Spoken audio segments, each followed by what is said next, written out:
আপনারা সবাই কেমন আছেন? আশা করি নিশ্চয়ই সবাই ভালো আছেন। তো আজকের নিয়োগ বিজ্ঞপ্তি উপদেষ্টার কার্যালয়ে এনএসআই অর্থাৎ জাতীয় গোয়েন্দা সংস্থার যে পদগুলা, সেই পদগুলায় কিন্তু শূন্যপদ জনবল নিয়োগ দিবে। তো এইখানে মহিলা এবং পুরুষ কিন্তু সকলে কিন্তু এখানে আবেদন করতে পারবেন। তো এইখানে প্রথম পদটা বলছে যে সহকারী পরিচালক, এইখানে 26টি পদে নিয়োগ দেবে এবং এইখানে শিক্ষাগত যোগ্যতা বলছে কম্পিউটার চালানোর দক্ষতা থাকা লাগবে এবং শিক্ষাগত যোগ্যতা বলছে যে কোনো শিক্ষিত বিশ্ববিদ্যালয় হতে প্রথম শ্রেণী বা সম্মানের সিজিপিএ স্নাতকোত্তর ডিগ্রি এবং এইখানে সকল জেলা থেকে কিন্তু আবেদন করতে পারবে। তারপরে হচ্ছে এইখানে টেলিফোন ইঞ্জিনিয়ার, এইখানে হচ্ছে একটি পদে নিয়োগ দিবে এবং এখানে বেতন স্কেল হলো 22,000 থেকে অর্থাৎ 53,060 টাকা কিন্তু বেতন স্কেল। এখানে বলছে কোনো স্বীকৃত বোর্ড হতে বিশ্ববিদ্যালয় হতে টেলিকমিউনিটি ইঞ্জিনিয়ারিং অথবা ইলেকট্রিক ইঞ্জিনিয়ারিং এর স্নাতক এখানে সকল জেলা থেকে আবেদন করতে পারবেন। তারপরে 3 নম্বর পদটা বলছে যে ফিল্ড অফিসার, এখানে হচ্ছে 17টি পদে নিয়োগ দিবে।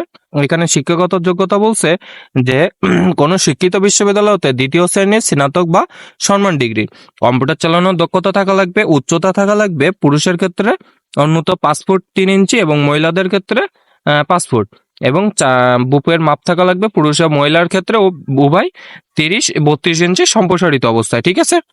তারপরে হচ্ছে 4 নম্বর পদটি বলছে যে ষাটলিপি কম্পিউটার অপারেটর, এখানে 5টি পদে নিয়োগ দেবে। এখানে হচ্ছে শিক্ষাগত যোগ্যতা বলছে যে কোনো শিক্ষিত বিশ্ববিদ্যালয় হতে অন্যত দ্বিতীয় শ্রেণী বা সম্মান সিজিপিএ স্নাতক ডিগ্রি, কম্পিউটার ব্যবহারের দক্ষতা থাকা লাগবে, ইংরেজিতে 80 এবং বাংলায় 50। ঠিক আছে। তো সকল জেলা থেকে কিন্তু এখানে আবেদন করতে পারবে। তা 5 নম্বর পদটা বলছে যে ষাটলিপি কম্পিউটার অপারেটর, এখানে 14টি পদে নিয়োগ দেবে।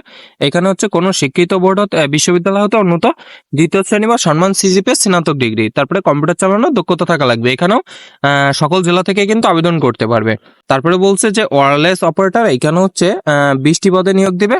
এখানে হচ্ছে কোনো শিক্ষিত বিশ্ববিদ্যালয় হতে বোর্ড হতে উচ্চ মাধ্যমিক অর্থাৎ এসএসসি পরীক্ষায় আবেদন করতে পারবে সকল জেলা থেকে এবং বৈদ্যুতিক ও বেতার যন্ত্রপাতি এবং বেতার যোগাযোগের নিয়মাবলী সম্পর্কে মৌলিক জ্ঞান থাকা লাগবে। ঠিক আছে। তারপর হচ্ছে 7 নম্বর পদটি বলছে যে অফিস অ্যাসিস্ট্যান্ট, এইখানে হচ্ছে 2টি পদে নিয়োগ দিবে।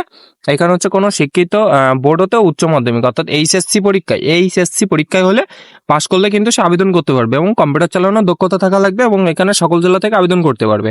এবং এখানে অফিস সহকারী বলছে এখানে 20টি পদে, এখানে হচ্ছে কোনো শিক্ষিত বোর্ড হতে অন্যত দ্বিতীয় বিভাগ বা সম্মান সিজিপিএ উচ্চ মাধ্যমিক অর্থাৎ এইচএসসি পরীক্ষায় আবেদন করতে পারবে এবং কম্পিউটার চালানোর দক্ষতা থাকা লাগবে। ঠিক আছে। তারপরে 9 নম্বর পদটা বলছে বন্ধুরা যে গাড়ি চালক, এখানে হচ্ছে 13টি পদে নিয়োগ দিবে। এখানে হচ্ছে কোনো শিক্ষিত বোর্ড হতেও জুনিয়র স্কুল সার্টিফিকেট অর্থাৎ জেএসসি পরীক্ষায় উত্তীর্ণ হলে সে আবেদন করতে পারবে এবং ড্রাইভিং লাইসেন্স থাকা লাগবে। এখানে বলছে যে গ্রেড 16 এর ক্ষেত্রে হালকা গাড়ি চালানোর বৈধ ড্রাইভিং লাইসেন্স থাকা লাগবে, অভিজ্ঞতা সহ সম্পূর্ণ চালকগণ অগ্রাধিকার দেওয়া হবে। ঠিক আছে। তারপরে হচ্ছে রিসিপশনিস্ট, এখানে হচ্ছে একটি পদে নিয়োগ দেবে। এখানে হচ্ছে কোনো শিক্ষিত বোর্ড হতে উচ্চ মাধ্যমিক অর্থাৎ এইচএসসি পরীক্ষায় আবেদন করতে পারবে। ঠিক আছে। এখানে হচ্ছে এইচএসসি পরীক্ষায় আবেদন করতে পারবে। এখানে হচ্ছে 11 নম্বর পদটা বলছে যে ফিল্ড স্টাফ, এখানে হচ্ছে 109টি পদে নিয়োগ দিবে এবং এখানে হচ্ছে কোনো শিক্ষিত বোর্ড হতে মাধ্যমিক স্কুল সার্টিফিকেট অর্থাৎ এসএসসি পরীক্ষা হলে আবেদন করতে পারবে এবং উচ্চতা থাকা লাগবে মহিলাদের ক্ষেত্রে 5 ফুট এবং পুরুষের ক্ষেত্রে 5 ফুট 4 ইঞ্চি, বুকের মাপ থাকা লাগবে 5 ফুট, বুকের মাপ মহিলা পুরুষের ক্ষেত্রে 31-33 সম্প্রসারিত অবস্থায়, দুজনের কিন্তু একই। এখানে হচ্ছে সকল জেলা থেকে আবেদন করতে পারবে। তারপরে হচ্ছে 12 নম্বর পদটা বলছে যে টেলিফোন লাইনম্যান, এখানে 3টি পদে নিয়োগ দেবে। এখানে হচ্ছে 21,800 টাকা বেতন।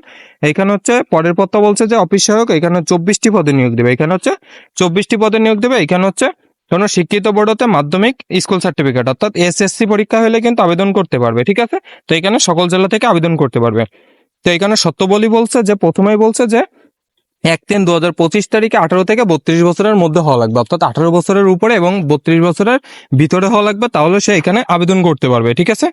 তারপর হচ্ছে অনলাইনে আবেদন ফর্ম পূরণের জন্য এই যে ওয়েবসাইট দেখা যাচ্ছে, এই ওয়েবসাইটে ঢুকে কিন্তু অনলাইনে আবেদন ফর্ম পূরণ করতে হবে। তো আবেদন লিঙ্ক এই ভিডিওর ডিসক্রিপশন বক্সে এবং কমেন্ট বক্সে কিন্তু দেওয়া থাকবে। ঠিক আছে। তারপরে এখানে বলছে যে আবেদন ফি কত। তো আবেদন ফি বলছে যে 1 নাম্বার থেকে 3 নাম্বার কর্মীকের জন্য 200 টাকা এবং কর্মিক নাম্বার 4 থেকে 10 নম্বরের জন্য 100 টাকা এবং কর্মিক নাম্বার 11 থেকে 13 নম্বরের জন্য 50 টাকা এবং এর সাথে কিন্তু ভ্যাট যুক্ত আছে। ঠিক আছে। তো এই হচ্ছে আবেদন ফি, এবং এইখানে হচ্ছে আবেদন ফিটা কিভাবে পেমেন্ট করতে হবে। আবেদন ফি পেমেন্ট করার জন্য অবশ্যই টেলিটক সিম থাকবে, এবং টেলিটকের সিমে প্রথমে মেসেজ অপশনে যে লিখতে হবে NDR স্পেস দিয়ে ইউজার আইডি, অর্থাৎ আবেদন করার পরে একটা ইউজার আইডি দিবে, সেই ইউজার আইডিটা সেন্ড 1622 নম্বরে সেন্ড করতে হবে। সেন্ড করার পরে এক্সাম্পল হিসেবে এমন একটা SMS দেবে, তো SMS এ টাকা কাটার SMS দিবে এবং একটা পিন নাম্বার দিবে।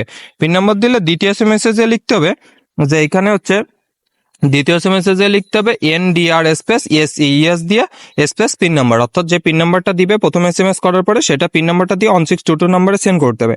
সেন্ড করার পরে এরকম একটা মেসেজ দেবে, কংগ্রাচুলেশন জানাবে, এবং এইখানে হচ্ছে একটা ইউজার আইডি এবং পাসওয়ার্ড দেওয়া থাকবে। তো ইউজার আইডি এবং পাসওয়ার্ডটা সুন্দরভাবে কোথাও লিখে রাখবে, কারণ পরবর্তীতে কিন্তু অ্যাডমিট কার্ড তোলার জন্য কিন্তু যে লিখিত পরীক্ষাটা অনুষ্ঠিত হবে, লিখিত পরীক্ষার জন্য কিন্তু অ্যাডমিট কার্ডটা প্রয়োজন হবে।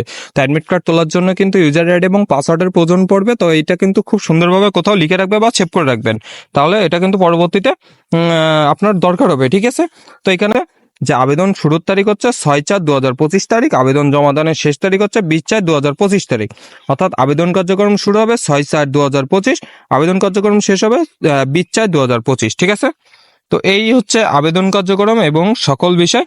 এবং বিশেষ দ্রষ্টব্য বলছে যে শেষ তারিখ সময়ের মধ্যে অপেক্ষা না করে হাতে সময় নিয়ে চূড়ান্তভাবে আবেদন জমা দিন, অর্থাৎ তাড়াতাড়ি তারা আবেদন করতে বলছে, যে শেষ সময়ের জন্য অপেক্ষা না করে। সার্ভার আর বাংলাদেশ তো বোঝেন তো, সার্ভার ডাউন হয়। ঠিক আছে, তো এই ছিল মোটামুটি বাংলাদেশ NSI নিয়োগ বিজ্ঞপ্তি। তো নিয়োগ বিজ্ঞপ্তি কোনো বিষয় যদি জানার থেকে অবশ্যই কমেন্ট বক্সে কমেন্ট করে জানাবেন, এবং যারা এখনো চ্যানেলটিকে সাবস্ক্রাইব করে নাই তাদের কাছে অনুরোধ করবো চ্যানেলটিকে সাবস্ক্রাইব করে রাখার জন্য, কেননা এখানে প্রতিনিয়ত সরকারি বেসরকারি জব নিউজ কিন্তু আপডেট দেয়। তো সবাই ভালো থাকবেন, সুস্থ থাকবেন, দেখা হবে পরবর্তী কোনো ভিডিওতে।